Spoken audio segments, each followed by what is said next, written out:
Let's get ready to rumble!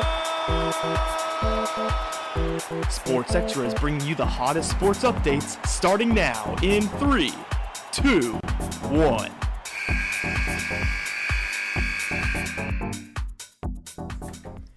Happy Monday, everyone. What is going on? My name is Coby Clark. Alongside me today, Joseph the Lawnmower. Hope you all had a great Super Bowl weekend. But man, we got another great installment of Sports Extra coming your guys' way here today. Joe, gotta ask you, man. Super Bowl, first things first. How did that go? Did you enjoy the Super Bowl? It was personally one of my favorites. Yeah, Super Bowl, a really, really fun time. As always, just a good opportunity to connect with, friends and then just kind of get together, whether you know sports or not, whether you tuned in from week one or, this is your first, football game you watch live ever. It's just a really good time to just get with everybody and just continue to talk about the game and stuff. Really, really fun Super Bowl. Got to, with our multimedia director, Blake, went to his crib and then, got to watch the game and stuff. Really, really fun time. Really, really entertaining Super Bowl. Unfortunately, some calls and stuff kind of muddied up the end of it a little bit, but we'll talk about that tomorrow. Yeah, absolutely. I like how you mentioned it might be your first game, because when I was watching, I was listening, Greg Olsen, former Carolina tight end, Seattle, Chicago NFL player. He does college commentary for Fox, and he mentioned he was going through describing saying, hey, if you never watch football, this is what this is, and this. I just really like the approach he's going for right there. Yeah, that's really, really cute. Because he knows. Yeah, you have as many viewers. You have 100+ million, viewers. Not all of them are going to be really in tune with the game. Obviously, sometimes they're just kind of there because the friends are there. So, having that little explanation and stuff could, breed more fans, which could breed, just better content and better area for the sport to be in, for sure. Joe, I have bad news. Unfortunately, I cannot figure out what is up with our Twitch and Streamlabs. It is very unfortunate. Just like last week. Hey, it's a radio exclusive. Yeah, that's all that is. That's all that is. We will be uploading the audio to our YouTube, WZIS-FM, and then also from now on we will be uploading Sports Extras and maybe Sports Extra Uncuts. Don't quote me on that part. To our Spotify. So just be careful. Check out our social medias at WZIS-FM to see all the great content. Everyone at the station, not just sports, but in news, entertainment, music. We're doing a whole lot of great stuff around here. Yeah, there's just a lot of content being produced and stuff, and this is a really good time for pretty much everybody. It feels like, certain parts of the year just feels like, this kind of team in the radio station is doing a lot, has a lot more to cover and much more content Got a lot to produce. on our plate. Yeah, exactly, and it kind of switches up, but I just feel like we're entering a time and in a time where everybody's just producing a bunch of really, really great content, and it's a really fun time to be in. If you want to join, third floor Dreiser. It. Accepting people. We've already had a great list of people come through. You can make it your name as well. For sure. Joe, great episode today, I think, in our hands right now. Yeah. We're going to be talking about, of course, Indiana State men's and women's basketball like we have been the last couple of weeks. I mean, it's basketball season. Unfortunately, it's almost coming to an end, but we want to see them keep on going. Keep on keeping on. We have Indiana State, and then we're going to talk about a potential new head coach that the Indianapolis Colts have finally figured out after, the longest, I feel like, wait ever to get a head coach since, the off-season 4 team. It's finally happened. So it's not finalized, but we will talk about that, who it is exactly, and talk about all the details and how well that's going to work for the Colts.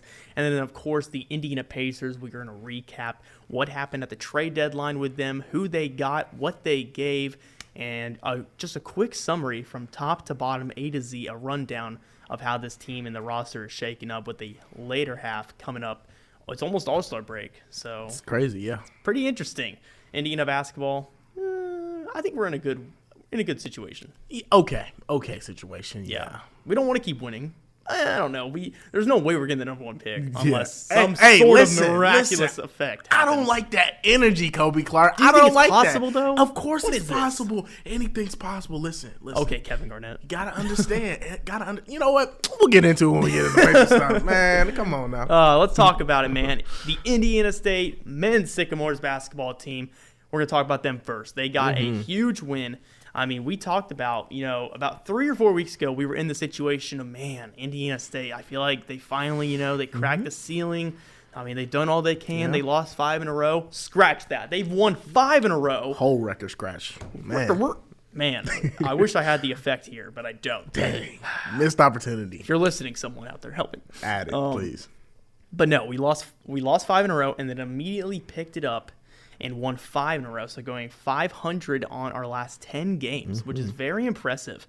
And then when you look at the matchup on Saturday, it's a road game. It's against a conference foe where you and I, Joe, we had the privilege of calling this one together when they were originally here, their first meeting of the season. ISU goes 2-0 against the Northern Iowa Panthers, this time winning 80-62. Corvazier McCulley, of course, doing his thing. I mean, he was a back-to-back newcomer in the Missouri Valley Conference. He got that award once again. Shout out to Vaz. Yeah. Julian Larry making a huge statement in this one with 17 points of his own. I mean, we don't really see, Julian do a whole lot of scoring. It's mostly the defense and the passing. But seeing him take that next step, and not just for the team, but for himself as a true player, that is important. Huge. And just overall, ISU is just sitting pretty nicely. Everyone is just excited. Currently, right now, we're 4th. We are in the top 4 of the Valley Conference tournament right now in the rankings. So, I mean, I can't complain. There's a lot of good things to be happening right now. What are your first initial thoughts about just the way that they bounce back? 5 losses, 5 wins. It's just a testament to how all those narratives that were floating around this team, how they might lack mental toughness, or they really don't have a guy like that, so they really can't compete with some of these top end teams long term. All that stuff out the window. You know what I mean? Absolutely. This team is legit, and we really should have solidified this. Based on how we started the season, how we went through the midway of the season. And obviously, if you go through a 5-game skid, especially in college basketball, area for concern, especially like the way and fashion that they lost those games, definitely an area of concern. However, this team just really has it like that. They have just such a well-coached unit, such a really good, culture. They play together. A lot of these guys have been playing, with each other and playing with Indiana State 2, 3, 4+ years. So they have that type of chemistry, that interconnectedness, and a lot of them are seniors too, which actually is a huge advantage for Indiana State this year because a lot of these guys do not care about stats. They don't care about this. They don't care about any of the other noise. They just want to win. Because for a lot of them, this is going to be their last opportunity to play very substantial role in a competitive, organized basketball sense. So they want to make sure they show up, they show out before they move on to the next level or the next chapter of their lives. So each one of them wants to go out. They're hungry. They want to compete. They want to make sure that they, they make themselves known for this squad right here. And, I think a lot of them just love playing under Josh Schertz. I feel like a lot of them, rally behind him. They give him a lot of respect. A lot of, they're all very, very coachable. They all just know the program very well. So, and the culture that he brought in, with his hire in, I think it's like 24 months ago. Yep. Fantastic. Coming around there, yeah. Almost 2 years. Yes, almost 2 whole years. Just, fantastic. So, and it's just a testament. And again, like bringing in a person like Corvazier McCulley, like you said, newcomer of the week. Just once again, back to back, no Drake. It's just so good, and how he's been able to carry himself. He brings competitive nature, a confidence, a swag to this team as well. Just the way that he moves and flows on the team, and the way that he communicates with the rest of his squad. That's something that you're always going to need. And again, he just had just another thunderous outing. I think it was 21 points against UNI and 5 threes. Yeah, exactly. 5 threes. Like, my goodness. Like, he's just going to let that thing fly, and I love that. I love it. He's a shooter. Shooter's going to shoot. He's going to let that thing fly. And then when he's hitting, it's just amazing. And again, Northern Iowa is a really, really well-coached squad. I agree. Like, each time I hear, coaches talk about this, team, they just say they just have a really good culture. They have Bowen Bourne, who's just a really good scorer in general. He is crafty. He's so crafty. He was a joy to watch. Exactly. But, man, it's not fun to play against him. Exactly. Not fun to play against him, but, when you're locking down on, Bowen Bourne like we did against them just, a few days ago, fantastic. We held them to 1 for 13 shooting. Mm-hmm. That is the best. That is the best that you want from a leading scorer like that. That is the best defense that you can put on them. And a lot of that's due to Cameron Henry, a lot to the wing defense and the team defense that this team plays. Yes. It's just fantastic. Really good. Just really good. I love this squad. I love this squad so much. I love it, even though, like you said, there was a lot of conversations going back over a month ago where this team was like, man, what are they going to do? What's happening? We were all like had the highest of hopes. And I remember I can go back to our receipts where we were talking about this team like, man, is it really it? Is this really the ISU team that we're going to have a good first half and then just crash and burn second half of the season? Well, they pretty much answered that one with this 5 straight wins. No way, Jose. No way, Jose, man. I mean, I just don't see another team really competing against ISU. Maybe Drake. Illinois State is a good team as well. But really, we can go toe for toe just with any team in the Valley. And if we want to take a quick look at the Valley kind of standings right now for the men's side of things on the year 2022, Drake obviously at number 1, which we have proven to beat them. And then we had the lead with 2 seconds remaining. Yeah. And we lost. Drake's going to be so interesting. Like, if we meet up. I hope not. Don't get me wrong. They're a good team. They can beat us. They proved it. Yeah, they could definitely beat us, but we can definitely beat them. That's true. So have that mentality. It's going to be so interesting, especially in like a neutral zone. Ooh, I just feel like this squad can, really make some noise, especially with the Drake game. I feel like they're our biggest competition in the conference, personally. The one thing I like to look at specifically when it comes to the tournament for any conference, really. I mean, you go Big Ten with IU, Purdue, you can go whatever the case may be. Yeah. The Valley, you are always playing in a different location. So same court, same atmosphere, same environment. That's why away games matter the most, because if you're a far team, I mean, we get the honor of getting to travel and call the games. Of course. But many students can't just leave class. I mean, a lot of their family, they may be busy. Away games matter. And this is the time where you want to catch up to pace with the other teams in the top part of your conference. When you look at this, we're going to go down the list from like the top contending teams in the Valley. Drake, they're 5-5 on the away side of things. Bradley, 6-4. Southern Illinois.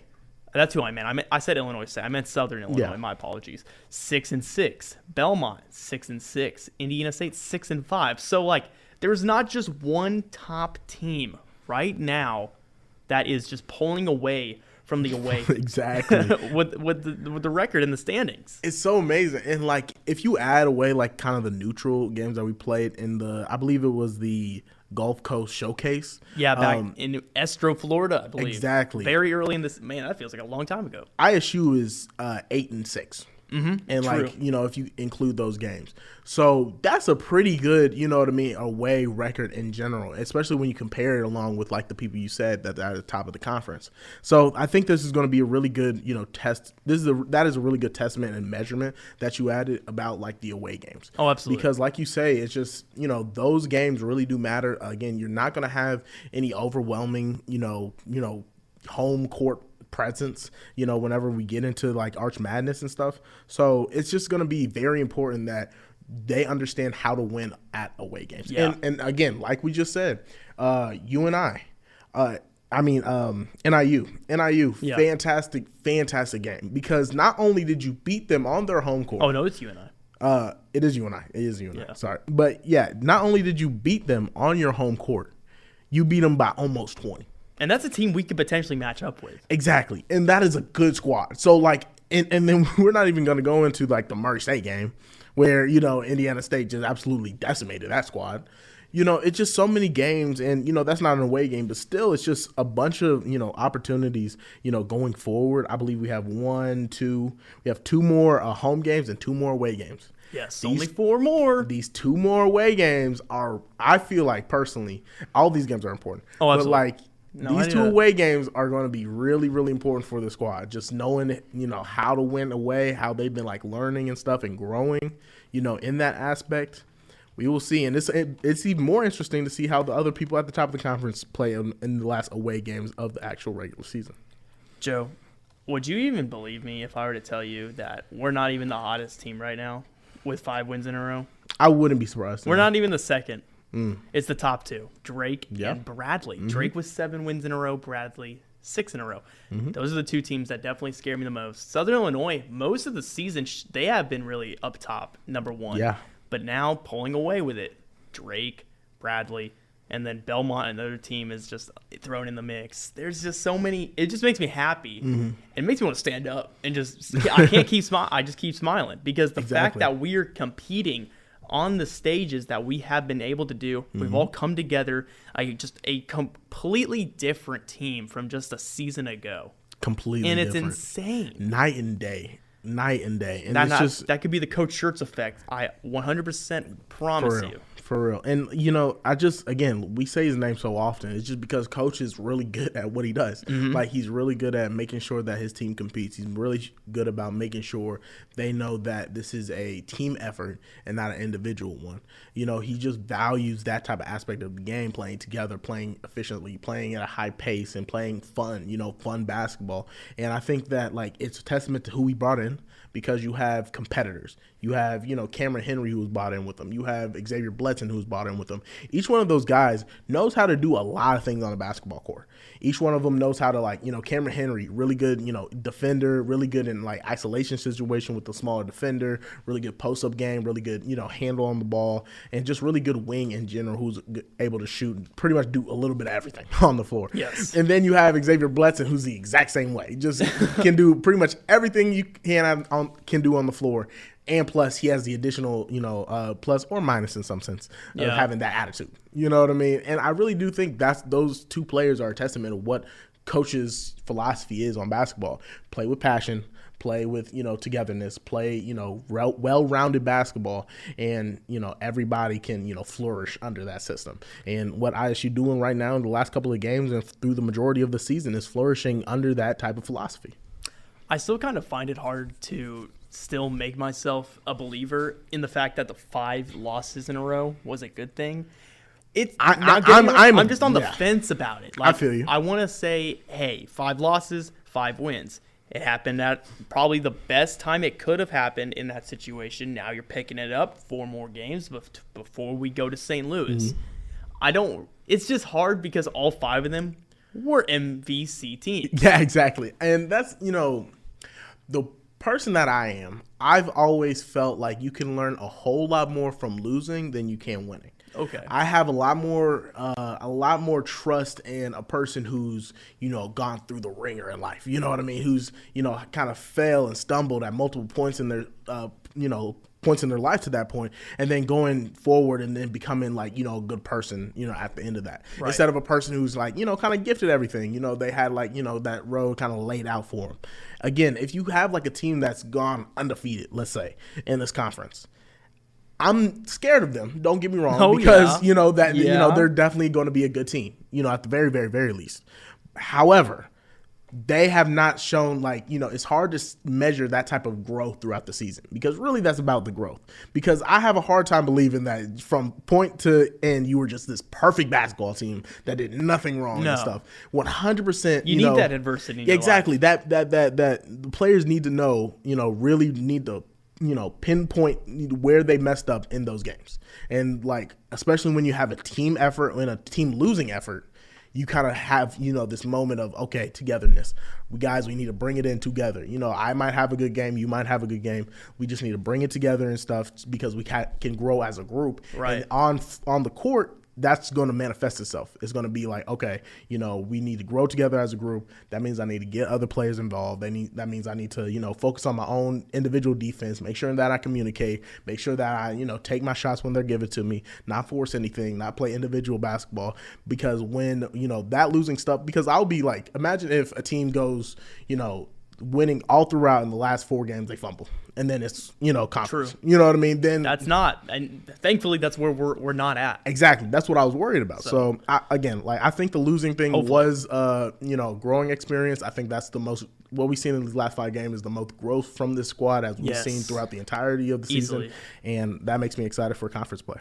Every success story has their own bit of tragedy thrown in there. Facts. I mean, there's just so many, I can't even say teams, just people who have grown up in difficult situations and have been able to conquer all of that and have stepped up to the next level. Word.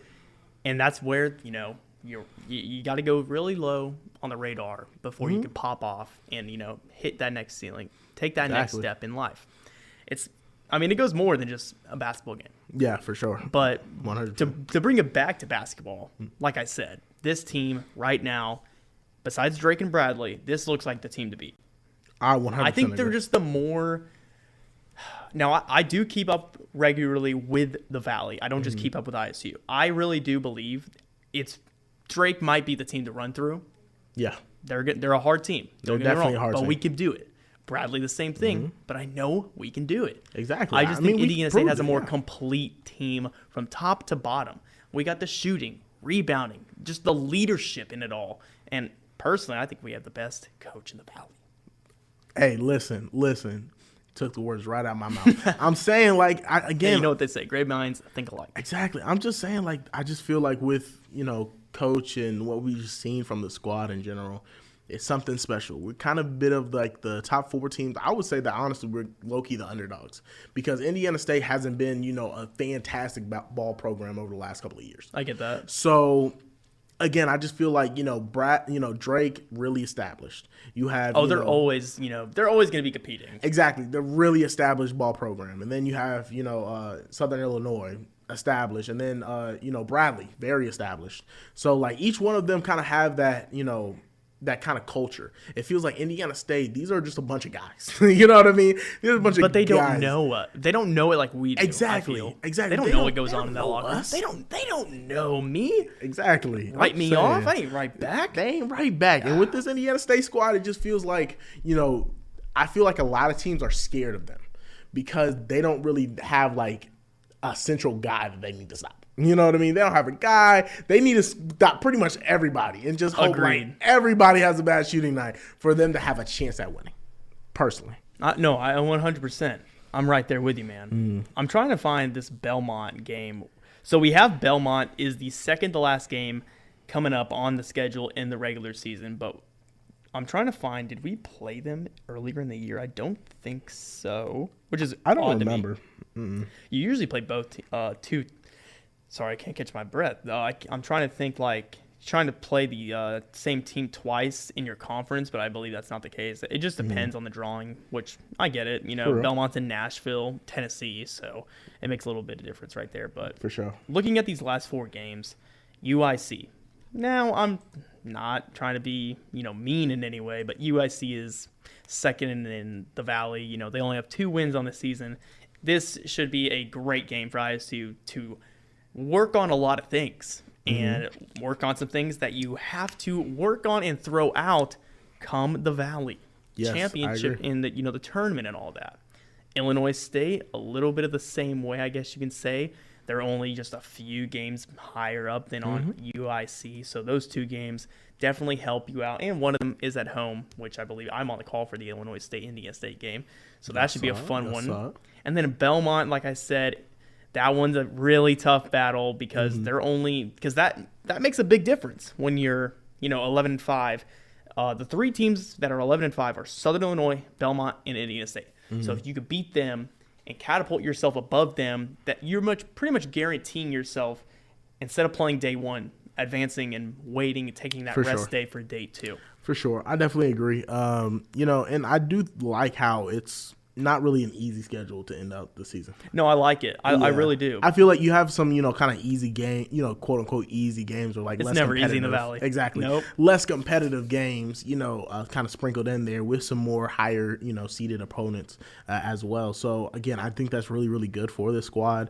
Kind of, an opportunity, like you said, to kind of throw in, maybe try something even new, to kind of throw it in there and then just, trying to see and experiment and just kind of solidify what we do great with this ball club and that have that energy just going inside. I really like, what it's shaping out to be with the Sycamore squad, and I'm excited for March 2nd, man. And it also helps Really out excited. when the final game of the regular season for Indiana State is against Missouri State, which is a home game.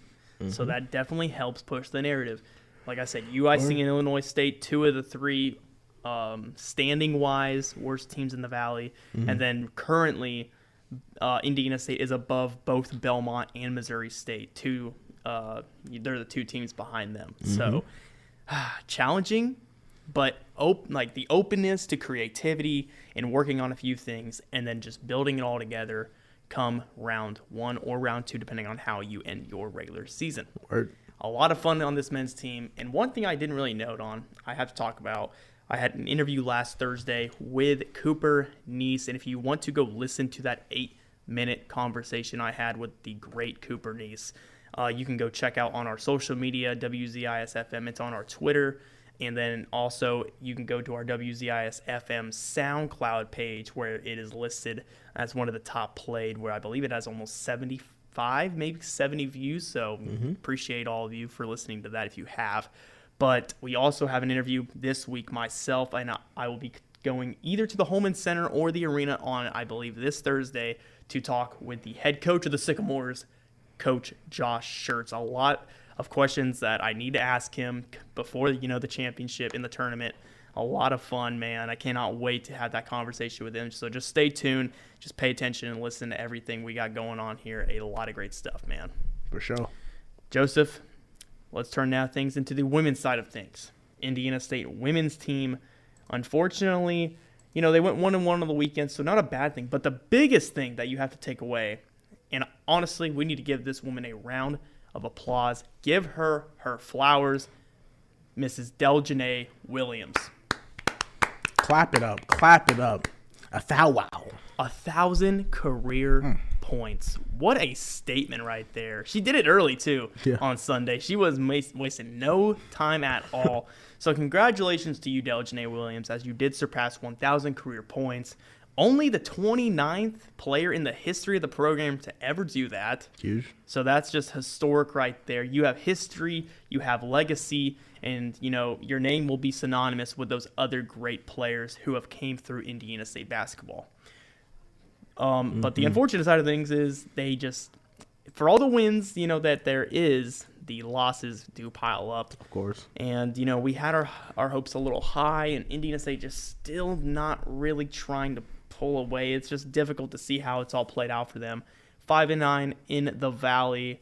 Overall they're 10-13. So just a very even team, still improving. I still think this team has improved. I think both teams obviously have improved. I think the women's, not much as the men, of course, seeing the way that they've turned everything around in a 180. But the women's team should still take some pride in the way that they have been playing and showing up to their contests. Oh, yeah, I agree. There's a couple of really, really good performances, kind of sprinkled in. This kind of like, kind of playing and hovering around 500 team that this, squad's been playing in the last 10 games or so.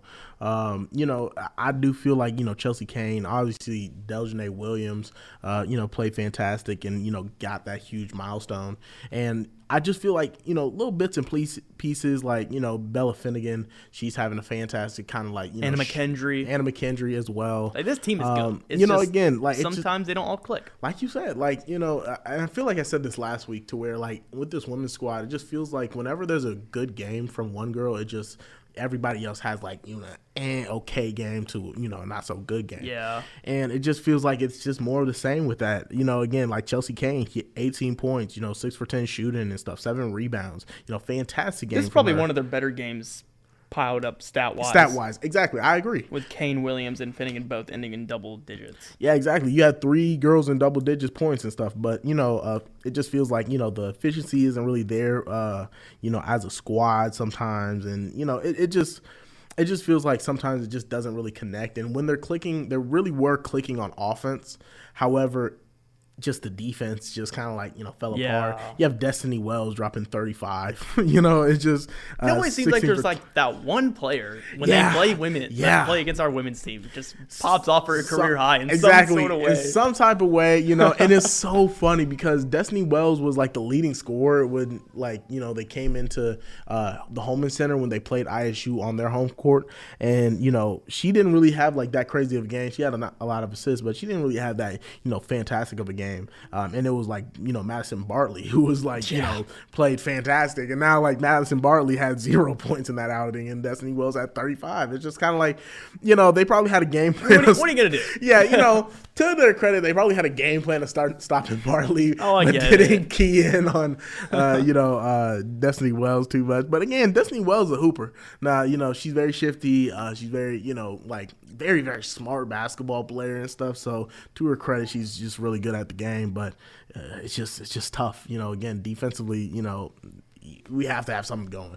Again, not everything's lining up. I kind of mentioned it last week when we were talking about the same thing. There has not been that stretch of games that has really woke up this team. Yeah. They haven't lost many in a row. They haven't won many in a row. I mean, they're just kind of stuck in limbo right now at a very even pace. Exactly. I mean, sure, yeah, they have more losses on the season in the Valley and on the season than wins. Yeah. But sometimes you need a little bit more push to push yourself and the squad.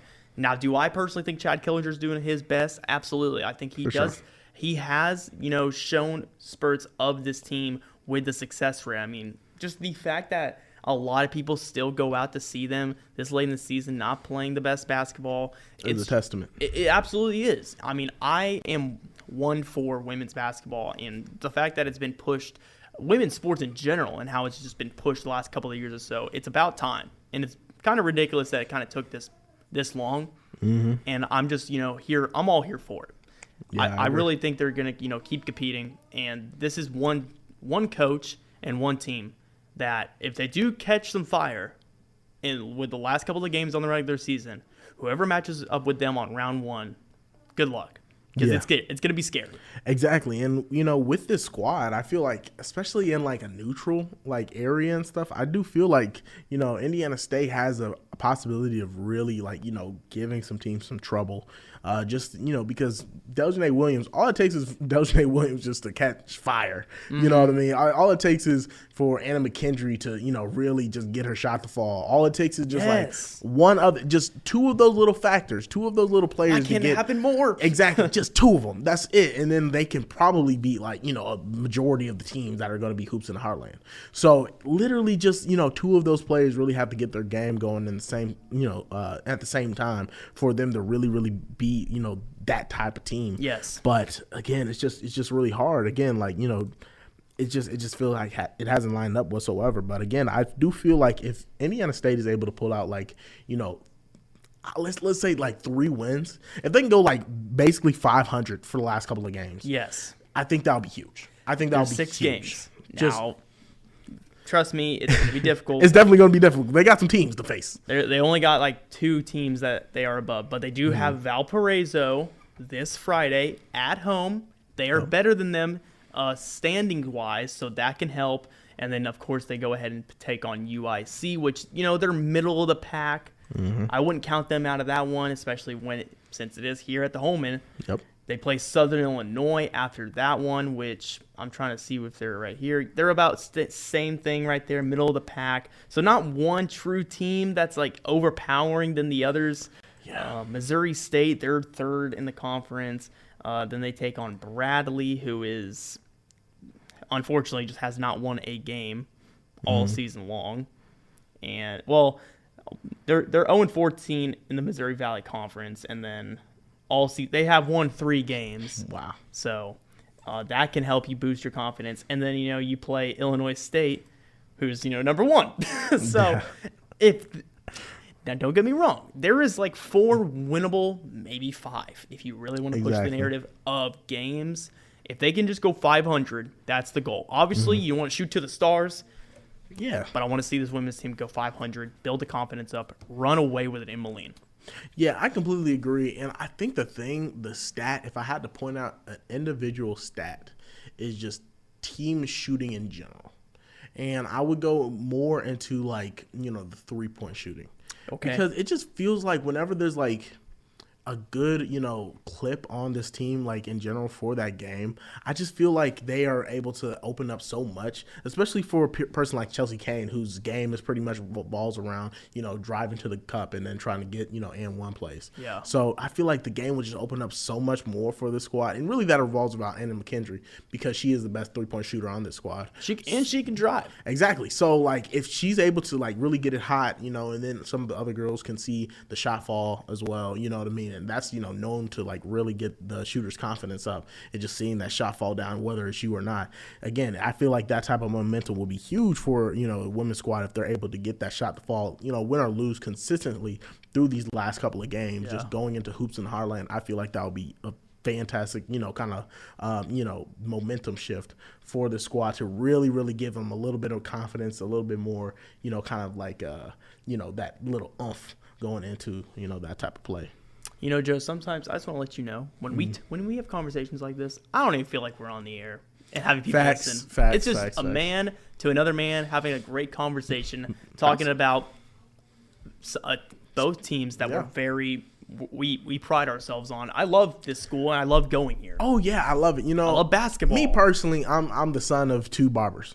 So like, you know, so I grew up in the barbershop just talking about sports, talking about like, you know, a bunch of, you know, just topics, that range of topics, just always just, you know, just talking about stuff that I love and stuff. Barbershop talk is, you know, where, you know, I kind of grew up. So like, you know, having a little conversation on air. Can't say I've never done that. Is, you know, hey, listen, come through whenever you back in Indy. Just let me know, and you know we can go 14-21 on Michigan. You can go. You go say what's up. Yeah, that's all. All I'm gonna say is, I know I need help with my hair. Exactly. Hey, listen, it's good. It's good. We gonna get you straight faded up. You know what I mean? A nice little. Get out of here.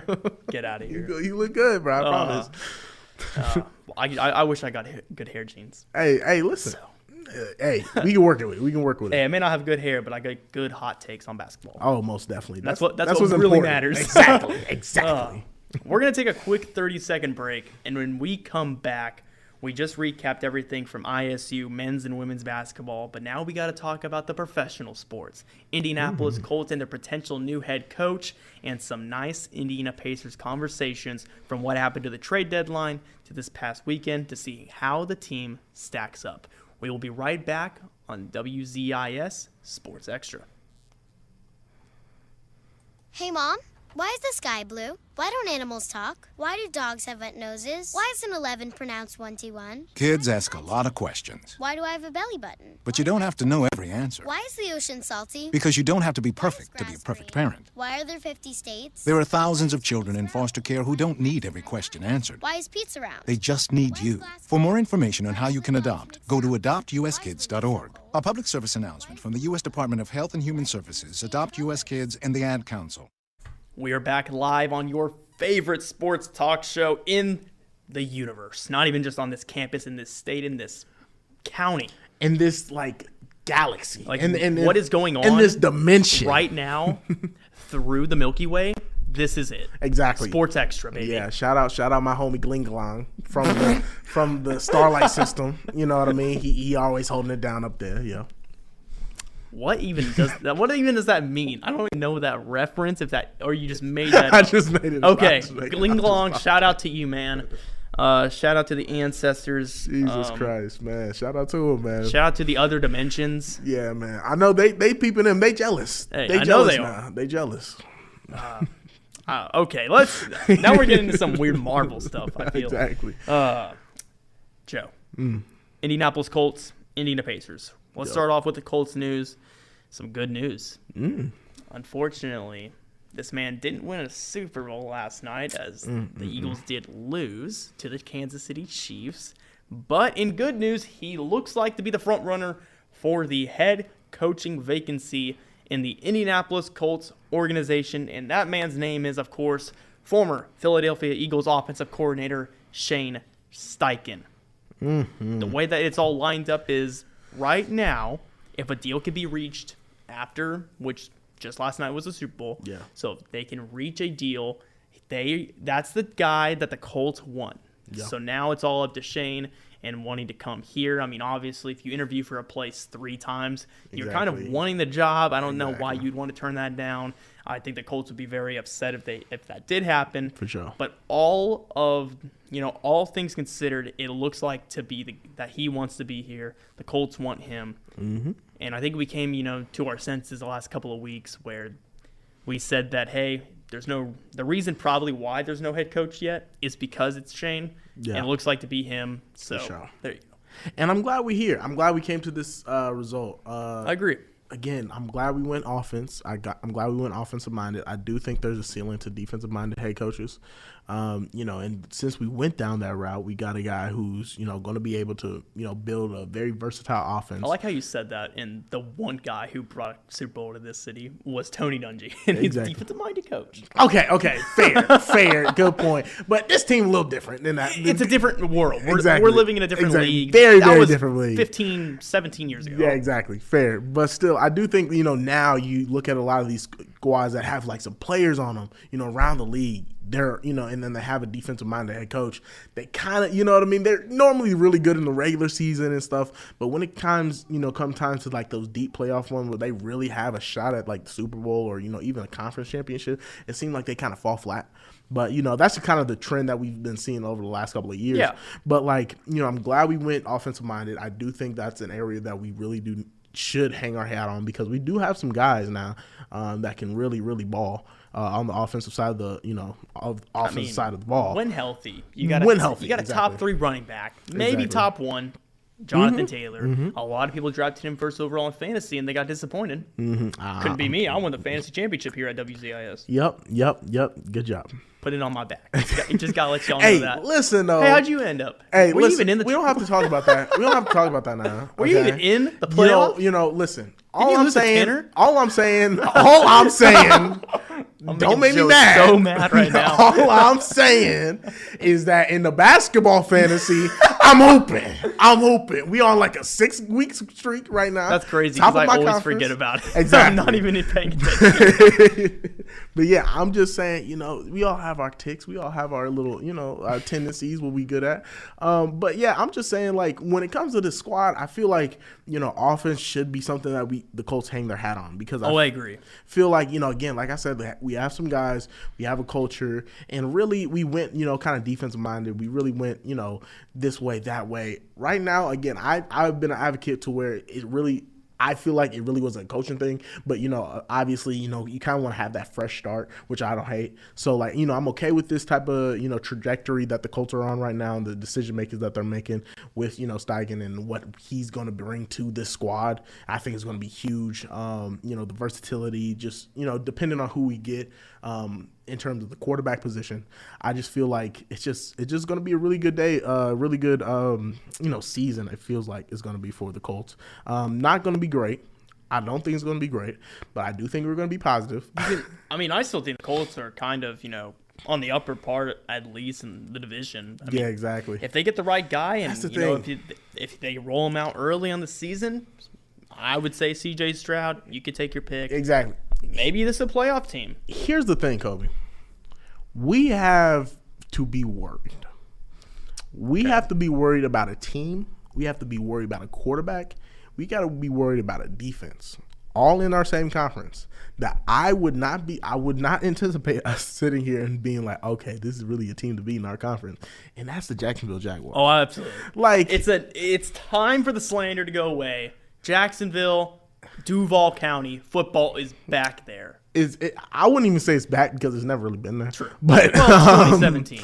That's like the one good year. I guess, but Blake Bortles, like, but wow, that's a flashback. Crazy. Shout out to Blake Bortles. Shout out UCF legend. Man, shout out to him. Dude. I really thought they were going to do it. They should hang a banner for that one good year he had. Exactly. 2017. We were decent. AFC runner-up, baby. Hey, we here. But I'm saying, like, what we've seen from Trevor Lawrence this season, this playoffs, is going to be deadly with one more season. Like, we're here. It's crazy, right? It's insane. But I do feel like what we've seen from him, what we've seen from like players like Travis Etienne, what we've seen from the defense kind of really like kind of becoming that unit again, that, being able to really stop people. They're hard. And one more year, if they draft good, Coby Clark, then this Jacksonville team's dead. Going to be nasty. I couldn't tell you what pick they have. I don't know assume either. It's like 18, 20. Probably hovering around there. They did make it the second round, so it might be a very low 20. Exactly. So, like, there's somewhere hovering around that 20, high 20 mark. But, again, it's just like, I just feel like it's really, really going to be tough for the Colts to beat if they do not make the right little decisions now. And, they have, like, a good draft. If they don't have all those things, there's no guarantee that this Colts team makes the playoffs, even if they have a positive season. I get that. Even if they dominate everybody else in the division, Jacksonville Jaguars, I feel like they're going to be here, and I feel like they're going to be the staple of the team that we need to beat for the foreseeable future if you're a Colts fan. 100%. If you're anywhere in the AFC South. If you're looking at the whole AFC South, depending on you got the coach, hopefully. Yep. We don't know yet, Shane Steichen. And then, of course, you get your quarterback, whether that be Bryce Young, C.J. Stroud, or Will Levis. Mm-hmm. please take Stroud. Do not mess up. Houston is probably going to take Bryce Young. So either way, some way, those two or one of them will be in this division 4 years to come. Tennessee, Malik Willis is supposed to be that guy. Tannehill is, still recovering from his late season injury. Yep. Joshua Dobbs, give him credit. He tried all he could do. Yeah. Derrick Henry, of course, still a dominant force. They still have so many things to figure out with the Titans, and there's no real clear path to what their future might hold. They traded A.J. Brown. Again, that's crazy. What are you doing? Imagine. I still don't that trade just still perplexes me to this day. Doesn't make sense. But again, you have, such a, kind of confusing future. Again, you don't really even know the health of, Derrick Henry. You know what I mean? No, it wouldn't even surprise me if next year we see a fall off of Derrick Henry. Oh man, I'm right there with you. I'm there with you. I hope and pray that doesn't happen, but just based on what we've seen, injury wise from him over the last season or so, and just the overall longevity of running backs in this league in this day and age and stuff, dominant running backs come and then they go. I'm not even gonna lie. Look at Zeke. Look at Look at Todd Gurley. Todd Gurley. Jay Ajayi. There's so many little names and stuff that who are fantastic at their position, really dominant forces that at the running back position that just kind of dissipate really, really fast. Give them 2-3 years, just because kind of like how Fred Taylor said this on the podcast multiple times. But, really in this league, running backs are a dime a dozen sometimes. And if I'm going to be honest. And so, you kind of have to be a receiving back along with the running back. That's why, Kamara, McCaffrey, those two were example A. Exactly. So, if you're just kind of just power running back and stuff, no matter, even though Derrick Henry is an all-time player, you know what I mean? It's just you have to have some more versatility to you to really have that longevity, moving forward. Right. But again, with the Titans, we don't really know. And so, it's weird. I feel like the Colts are in a position to where, if they make the right move and stuff, I just don't.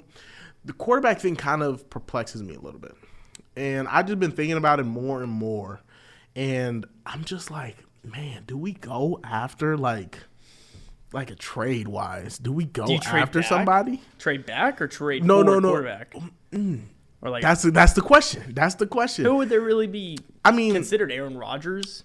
I think you've done enough trading with quarterbacks. I would. Yeah, that's fair. That's fair. But definitely not going after Okay, listen. Okay, if say theoretically, right? Theoretically, if Aaron Rodgers were available and stuff, I feel like the Colts should go after that, but also draft the quarterback. Don't get me wrong. Okay, but would you trade for Aaron Rodgers and then you have to give up that first pick? Yeah, let's be honest. The fourth pick is going theoretically, to if you didn't have to give it up, that would be dope. I couldn't envision Green Bay doing that, though. I would, again, I just kind of want, before this Jacksonville team becomes the kind of sleeping giant that wakes up, that I think that they will be. I really do think before that happens, I want the Colts to have at least one good season to where they can possibly win a game or two in the playoffs. Is this a Super Bowl team, the Colts, with a rookie quarterback or with Aaron Rodgers? No, Aaron Rodgers. Maybe. I don't know. You're saying they have pieces. You guys were saying you're a Super Bowl team with Matt Ryan. Exactly. That's crazy. Whoever we is, I'm not we. Okay. Zach and Blake. I do remember that. They were making some good points though. Not even gonna lie, but still, I just kind of never bought it. I just didn't think Matt Ryan was that guy. Right. I knew it. I knew he was never that guy. I don't think he was that guy. But I do think Aaron Rodgers is that guy. Even though he's a crazy guy, I think he's that guy. This man I shouldn't say crazy. I shouldn't say crazy. For 4 days, but no life. Me and Blake were talking about that. I shouldn't say crazy. He's a very different guy. But again, I do think if something like that happens to where you can draft a quarterback and get Aaron Rodgers, I think about it. But maybe. If that's not really in the cards for you, again, I think the priority is, like you say, drafting a quarterback. But again, I do think we have some guys here that can really make some noise, and whether it be calling up San Francisco, seeing what's popping with some of their players. Jimmy G. I don't know about that. I was thinking more Trey Lance, but you know what I mean. He's the quarterback. I really Brock Purdy's out for a year. I know he's out, but I'll just kind of just give him a ring, see what's up. You know what I mean? Check in on the family. But yeah, I would poke around a little bit, just survey all your Lynch's options. Exactly, just have all your options on the board and be like, where do we want to go? I get that. It's definitely interesting. I mean, congratulations. If this does happen, I think this was the right hire for the Colts. I think Shane Steichen was the guy. I think he was immediately the front runner, but of course you couldn't just, immediately say, hey, he's the quarterback. He's going to be the next coach. Yeah. You have to wait till after the season. So hopefully it all still goes through, and he is, because I think this is the guy the Colts want, not Jeff Saturday. Mm-hmm. Last thing to talk about today, Joseph, the Indiana Pacers. What a time to talk about this one. Ball. Going back, the Indiana Pacers at the trade deadline, which one thing we're going to talk about tomorrow on Uncut, which is from 2:30 to 3:30. Big episode tomorrow. Huge episode. You don't want to miss it over on our Twitch at WZIS-FM. There's a lot of good trades in the NBA. But this one in particular focuses on our own backyard team, the Indiana Pacers. Pacers did acquire George Hill, the former Broad Ripple IUPUI. Mm-hmm. And of course, there for the great years of Indiana Pacer basketball, George Hill is back. They got him. They traded for Serge Ibaka and Jordan Nwora. Serge Ibaka was immediately waived just a couple hours, maybe a day after the trade. Did he waive back? I don't think he did. Dang, I don't see why he would. I don't even think he would have. I mean, you think he answered the phone? You've been traded to the Indiana Pacers, and then got no contact. No contact whatsoever. What's the point? Like, don't even get on a plane. Don't worry about it. Hey, Serge, stay where you are, man. Hey, yo, just reference to last year in the craziness that was last year's Indiana Pacers team. So many ups, so many downs. But, shout out to Tristan Thompson for suiting up in the Pacers uniform. That's insane. That is so. How long was he here? Like a week? He was here for a minute, though. At least a couple of weeks. Maybe a couple. I forgot that happened. It's so funny. That's so insane. Funny. What's even funnier is the Instagram post that he made thanking the Pacers. Yes! That was so funny, bro. Thank you, Indiana. Thank you. He didn't have one for Sacramento, but he had one for the Pacers. Shout out to him. Funny guy. Where is he at? Chicago? I think he's not playing any ball right now. I don't think he's. Are you sure? I think he's basically retired. I mean, I saw him on ESPN, acting up, but other than that, he was interesting. Mm-hmm. But yeah, good for you, Tristan. Shout out to him. Worry about you and your Kardashians. I don't know. But yeah, go ahead with the trade, man. Yeah, the George Hill trade that brings him back to the Indiana Pacers. They brought along Serge Ibaka, who's not here. Jordan Nwora, a young guard who's been in the system of Milwaukee for a couple of years now. So he looks to still stay here with George Hill forever. How long that will be? They also got 3 second-round picks from the Bucks and some cash considerations from the Brooklyn Nets.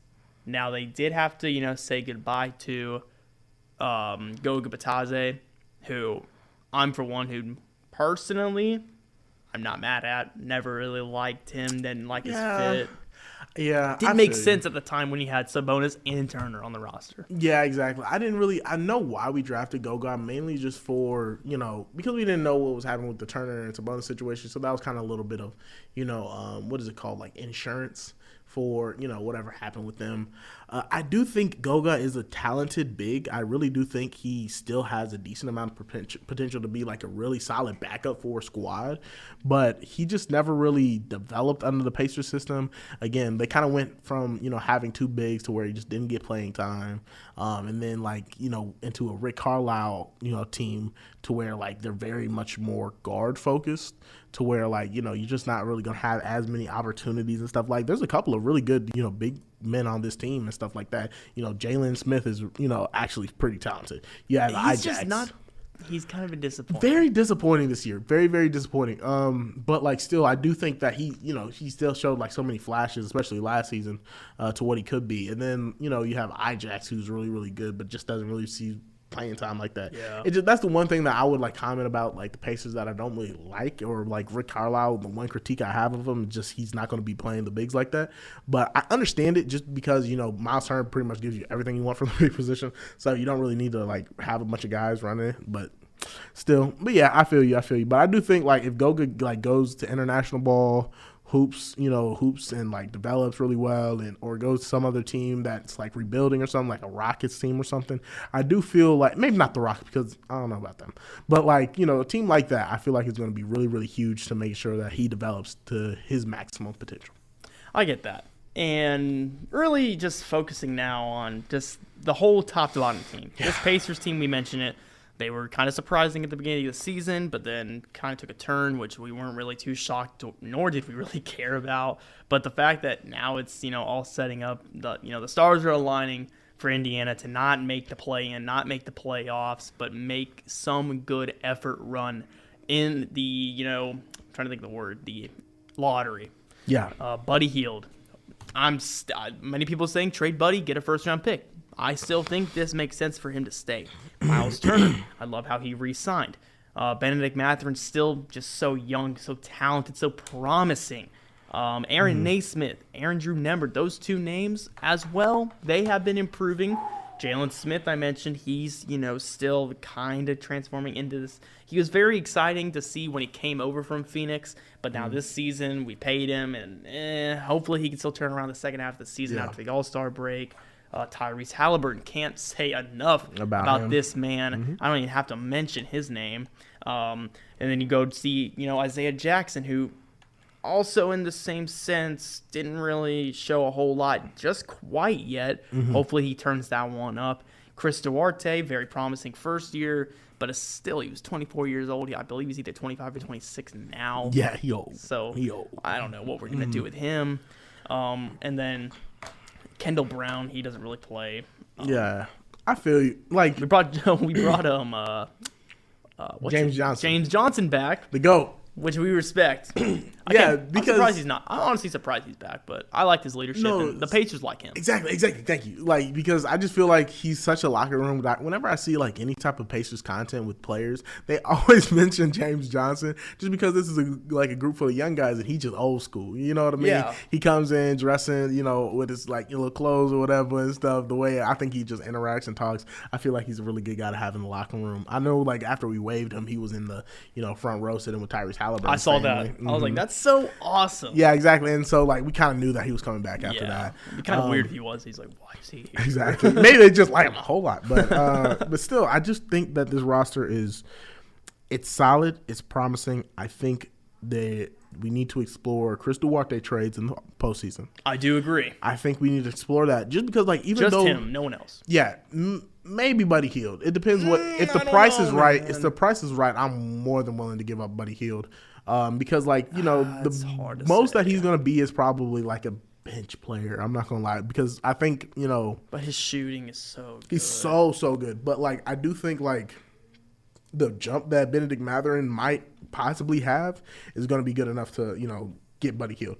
But I would explore it in the trade deadline of next year rather than the trade the postseason of this year.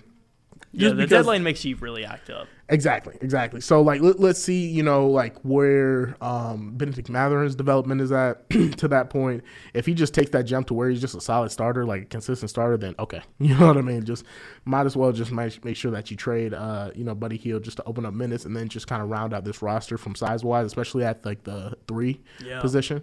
There's a lot of teams that could use a Duarte that I think are willing to give up a first-round pick. A Duarte, we have two, shooters that we're pretty much given. I'm surprised we didn't even move him at the trade deadline. I think it's mainly because the KD Kyrie thing was kind of havoc. So everybody was kind of scrambling last minute. I'm sure there was a couple of teams that were keying in on Buddy Hield or Chris Duarte and stuff. There were rumors of Obi Toppin coming here, OG and Anunoby coming here, and they didn't even get moved. Exactly. I just think there was just so much havoc at the trade deadline that I feel like front offices were kind of expect KD to. Exactly. I didn't. A KD move and a Kyrie move, and then the Lakers were just super active, and there was just so much going on that I feel like front offices were kind of all over the place. We got to talk about the Nets because they are probably the most disappointing big whatever you want to call it. That is going to be all time. That is going to be so entertaining to talk about tomorrow because golly, I have so many thoughts about that. It's crazy.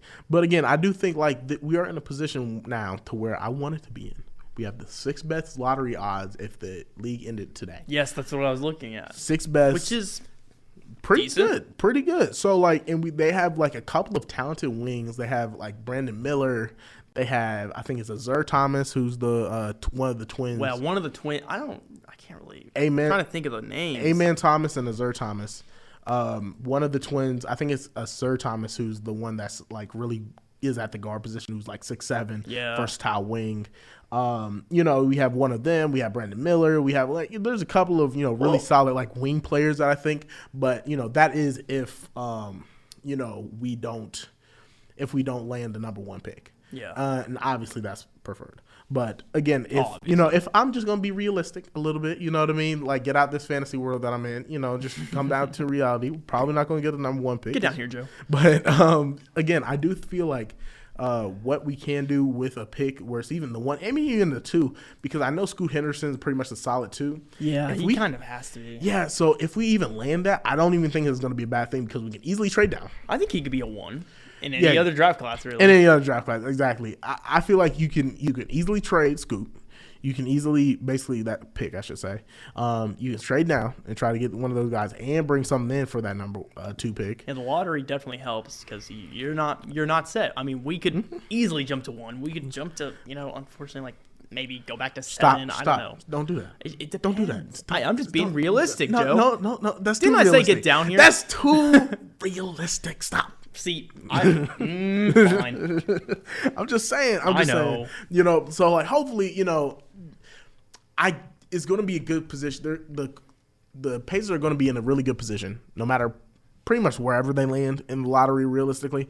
So they're going to have options. They're going to have tradable pieces. Say we even do like theoretically fall out to like the 8th, right? Trade, the 8th pick plus Duarte and like, maybe Ijax or Jalen Smith or Buddy Hield. There's options on the table. There's a bunch of options on the table. So I feel like we continue to lose, improve our odds, and continue to go through like, this, really good development stage where not Crystal Duarte, but Mathurin and Halliburton. Everything just kind of like, they continue to develop, they continue to play well together and continue to learn lessons as the season goes on. And Rick Carlisle continues to, be in the ears of these young guards and stuff and continue to pass on his knowledge down to them. And now George Hill even brings that with exactly. That's awesome for them. Fantastic. I love what the Pacers are doing right now because, again, you had that, like, really, really strong first, whatever of the season, right? Where we just winning games, I think we were like 4th, 5th seed for a long time and stuff. And unfortunately, you had the Halliburton injury, but that does help because, like, eventually, I think it's the universe, just saying, okay, time for you to get your destiny. Exactly. Go get Vic. And then, just take it from there. I think that's the way to go. I think the Pacers are in a really good position. It's still very fun to see the way the team has been playing. Yeah. I still think, the structure of the team, I'm not too worried. Like, we don't have that expectation to be good. Yeah. That's why sometimes it's just more fulfilling to be able to sit down on your couch, follow up on the Pacers. And final thought about this roster. A really good stab in the dark with Jordan Nwora. You know what I mean? I really agree. I mean, he kind of flew under the radar, but when you go to Milwaukee with already, I mean, they are in a win now. You're not going to shine. Mm-hmm. Maybe now he steps up here in Indiana. I feel like a lot of, like, Bucks fans were kind of like cheering when they traded Jordan Nwora because I believe it's like go do good. You were never going to really play here. Yeah, that and like people don't like his defense, but like again, like how many most improved players do the Pacers got? We're good at we're good at in the last 10, 15 years. Exactly. There's so many players that come to the Pacers and stuff. They didn't have an opportunity or they didn't have blah, blah, blah. The other team, they just flourished. So exactly. Huge for the Pacers. I agree. What a great episode here today, Joe. We got a lot done, a lot discussed, much needed. I'm, hyped for Indiana State. I'm hyped for the Colts, seeing how they do their thing with Shane if he does come here and they don't mess up that first round pick. And then, of course, the Pacers, I'm still just watching them from a distance, always tuning in and making sure they're doing good. Just want to keep seeing the progression of Halliburton and Mathurin. And, of course, bring back George Hill. Miles Turner still there. It's a good time. For sure. I got to say. Facts. It's a lot of fun. I'm excited. Joe, any more last words before we get on out of here today? I mean, this one, I think we got a lot over and done with. Of course, check out our social medias at WZIS-FM. Yeah. And, of course, we have our Uncut, Sports Extra Uncut tomorrow, 2:30, 3:30 on our Twitch. You can check in that. Go Pacers. Go Pacers. Everyone have a great, safe night and a great rest of your week. Until next time, everyone, this has been Sports Extra with Joseph the Lawnmower and the Coby Clark. Peace out, everybody. Peace.